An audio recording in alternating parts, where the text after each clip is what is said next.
Hello po, good morning. Ito po yung aking ubento or lunchbox. Pang 100 kung ubento or lunchbox ito.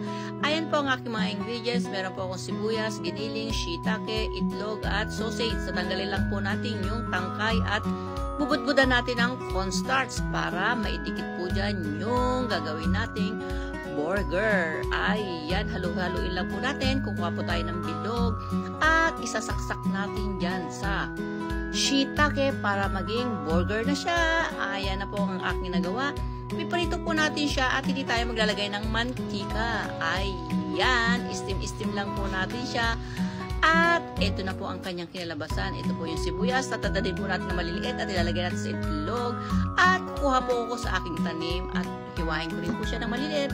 Ilalagay ko rin po yan sa itlog. Ayan na po, asin at paminta. At saka natin iprito yung isda. Liliitan na lang po natin kasi po malaki po yung isda eh. At ayan na yung itlog. Sabay-sabay na po natin lutuin para sabay-sabay na rin po siyang maluto. Ayan na po ang aking baon ngayong araw na ito. Ipo-prepare na po natin.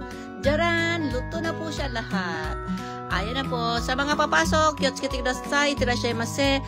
Kegashinai yoni, kyo mo ichinichi gambaremashou. See you tomorrow. Mata hasta. Bye bye. God bless po. Thank you.